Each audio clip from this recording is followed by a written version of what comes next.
नमस्कार, मी किशोर शितोळे, अध्यक्ष देवगिरी नागरी सहकारी बँक आणि जलदूत NGOचा अध्यक्ष आणि प्लंबिंग वेलफेअर असोसिएशन सोबत अनेक वर्षापासून जलदूत आणि प्लंबर्स असोसिएशन असं एक छान काम आम्ही मिळून करतोय आणि आज त्याच निमित्ताने आपल्या 2025च्या दिनदर्शिकेचं उद्घाटन माननीय अध्यक्ष सुनील कडवे साहेब, भोसलेजी आणि सगळे प्लंबिंग असोसिएशनचे सदस्य यांच्या माध्यमातून करतोय आपण आणि खरोखर एक सुंदर अशी दिनदर्शिका, सगळ्यांना सगळ्या गोष्टींची माहिती देणारी अशी दिनदर्शिका आहे. आणि प्लंबर वेलफेअर असोसिएशनचं वैशिष्ट्य आहे की ही सगळी शून्यातून मोठी झालेली, मोठी कंत्राटदार झालेली अशी ही सगळ्यांना मार्गदर्शक ठरतील अशी व्यक्तिमत्व ही प्लंबिंग मंडळी आहेत आणि प्लंबर मंडळी आहेत.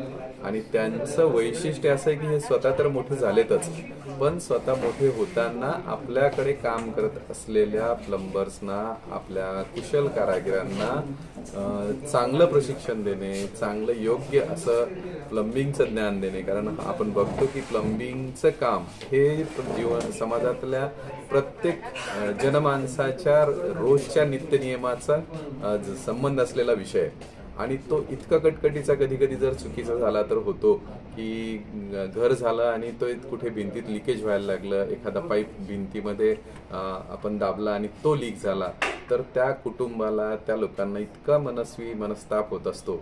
पण तो होऊ नये म्हणून कडवे साहेब, भोसले साहेब, फरकाडे साहेब, गणेश जाधव सर सगळेच जण मिळून ज्या पद्धतीने आपल्या खालच्या कामगारांना तयार करतात, प्रशिक्षण देतात आणि सगळे मिळून मोठं होण्याचा जो फॉर्मॅट आहे तो खरोखर सगळ्या श्रीमंत होणाऱ्या लोकांनी शिकला पाहिजे की आपणच मोठं नाही व्हायचं तर आपल्यासोबत सगळ्यांना घेऊन मोठं व्हायचं.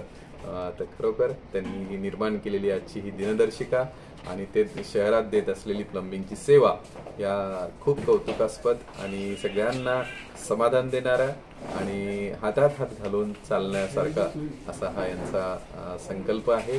कामाची पद्धत आहे ती अविरतपणाने त्यांनी एक संघटना म्हणून एकत्र येऊन, संघटना म्हणजे काहीतरी मागण्यांसाठी किंवा काहीतरी मिळवण्यासाठी असते, तर असं न करता समाजाचा आपण देणं लागतो या भावनेतून ही मंडळी जे काम करतात ते खरोखर खूप कौतुकास्पद आहे. त्यांच्या सगळ्यांच्या भविष्यासाठी मी देवगिरी बँकेच्या वतीने शुभेच्छा देतो, त्यांना शुभचिंतन चिंतितो. धन्यवाद. सर, प्लंबिंग असोसिएशनच्या काही मागण्या आहेत त्या शासन स्तरावर आहे, काही महापालिका स्तरावर, तर आपण वैयक्तिकरित्या त्यात लक्ष घालणार? मी खरं माझा दुसरा रोल मी राजकारणाशी संबंधित असतो, पण मी चांगल्या गोष्टींमध्ये सहभागी असतो आणि खरोखर त्यांच्या ज्या रजिस्ट्रेशनची मागे एक समस्या होती ती आपण दूर केली.